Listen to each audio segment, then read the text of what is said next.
నమస్తే, welcome to NTV global roundup. Covishield vaccine తీసుకున్న వారిలో రక్తం గడ్డకట్టే ముప్పు ఉందని ఆస్ట్రేలియాలోని ఫ్లిండర్స్ యూనివర్సిటీ పరిశోధకుల అధ్యయనంలో వెల్లడైంది. ఈ సమస్య బారిన పడిన వారిలో మెదడు, పొత్తి కడుపు వంటి శరీరంలోని పలు చోట్ల రక్తం గడ్డకట్టే ప్రమాదం ఉంటుంది. ఈ అధ్యయనం వివరాల ప్రకారం new England journal of medicine అనే జర్నల్లో ప్రచురితమయ్యాయి. ఒక హానికరమైన ఆటో యాంటీబాడీనే ఈ సమస్యకు కారణమవుతుందని పరిశోధకులు గుర్తించారు. కాగా వ్యాక్సిన్ తీసుకున్న 4 రోజుల నుంచి 42 రోజుల మధ్య మాత్రమే ఇలా జరిగే అవకాశం ఉంది.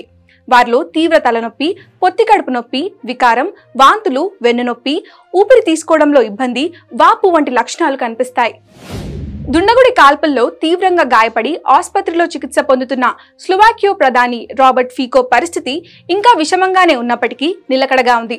ప్రాణాపాయ స్థితిలో ఉన్న ప్రధాని ఫీకోకు వైద్యులు 5 గంటల పాటు ఆపరేషన్ చేశారు. విషమమే అయినప్పటికీ ఆయన ఆరోగ్యం నిలకడగా ఉందని డాక్టర్లు వెల్లడించారు. ఇలా ఉండగా ప్రధాని ఫీకోపై కాల్పులకు పాల్పడిన వ్యక్తి ఏ రాజకీయ పార్టీతోనూ సంబంధాలు లేనట్లుగా తేలింది. ఫీకో ప్రభుత్వ విధానాలను వ్యతిరేకిస్తున్నట్లు అతడు తెలపనున్నారు. కవి కూడా ఆయన నిందితుడి గతంలో సెక్యూరిటీ గార్డ్ గా పనిచేస్తున్నట్లు స్థానిక మీడియా తెలిపింది. 71 ఏళ్ల ఆ వ్యక్తి పేరు, ఇతర వివరాలను మాత్రం అధికారులు వెల్లడించలేదు. భారత్కు చెందిన మసాలాల కంపెనీలు ఎవరెస్ట్, MDH కు మరో షాక్ తగిలింది.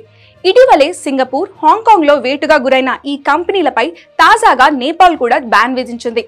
ఎవరెస్ట్, MDH మసాలా దినుసుల దిగుమతులపై నిషేధం విధించినట్లు నేపాల్ ఫుడ్ టెక్నాలజీ విభాగం తాజాగా ప్రకటించింది. మార్కెట్లో ఈ మసాలా దినుసుల అమ్మకాలను కూడా నిషేధించినట్లు సంబంధిత అధికారులు వెల్లడించారు. ఈ మసాలాలలో హానికరమైన రసాయనాలు ఉన్నాయని ఇటీవలే వార్తలు వచ్చిన విషయం తెలిసిందే. ఈ నేపథ్యంలోనే చర్యలు తీసుకుంటున్నట్లు నేపాల్ పేర్కొంది. అమెరికాలో మాదక ద్రవ్యాల చట్టంలో మార్పులు జరిగాయి. గంజాయిని నెమ్మదిగా ఆ దేశంలో చట్టబద్ధం చేసే ప్రయత్నాల్లో మొదటి అడుగు పడినట్లయింది. ఈ క్రమంలోనే గంజాయిని Schedule 3 డ్రగ్ నుంచి Schedule 1 డ్రగ్ కేటగిరీకి మార్చారు. అంటే ప్రమాదకరమైన మాదక ద్రవ్యాల జాబితా నుంచి తక్కువ ప్రమాదకరమైన మాదక ద్రవ్యాల జాబితాలోకి మార్చబోతున్నారని అర్థం. అయితే గంజాయిని రిక్లాసిఫై చేసే ప్రతిపాదనను మాత్రం బైడెన్ ప్రభుత్వం ఈ ఏప్రిల్ చివరి వారంలోనే రూపొందించింది. జస్టిస్ డిపార్ట్మెంట్ మాత్రం ఆ ప్రాసెస్ ను అధికారికంగా గురువారం నుంచి ప్రారంభించింది. అంటే త్వరలోనే ఈ ప్రతిపాదనకు ఆమోదముద్రం పడనుంది.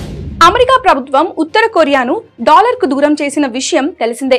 కానీ ఇప్పుడు ఆ దేశంలోనే కొన్ని టెక్ ఉద్యోగాల్లో అమెరికన్ల ఐడీలతో ఉత్తర కొరియా వాసులు రహస్యంగా చేరి స్వదేశం నుంచి వర్క్ ఫ్రం హోమ్ చేస్తున్నారు. వారి జీతాలు ఉత్తర కొరియాకు చేరినట్లు చేస్తున్నారు. ఈ మొత్తం వ్యవహారంలో ఓ అమెరికా మహిళ సాయం చేస్తున్నట్లు అధికారులు గుర్తించారు. అరిజోనాకి చెందిన క్రిస్టానియో మారీ చాప్మన్, కొందరు యుక్రెయిన్, 3 ఉత్తర కొరియా వాసుల స్థానిక కంపెనీలలో ఉద్యోగాలు పొందేందుకు సాయం చేసింది. ఇందుకోసం అమెరికన్ల ఐడీలను దొంగలించి వారికిచ్చింది. వారు వర్క్ ఫ్రం హోమ్ చేసేలా టెక్ కంపెనీలలో ఉద్యోగాలు పొందారు. ఈ రకంగా వచ్చిన సొమ్మును వారు ఉత్తర కొరియాకు చేర్చారు. మొత్తం $68 లక్షల ఆదాయాన్ని వారు పొందినట్లు అధికారులు గుర్తించారు.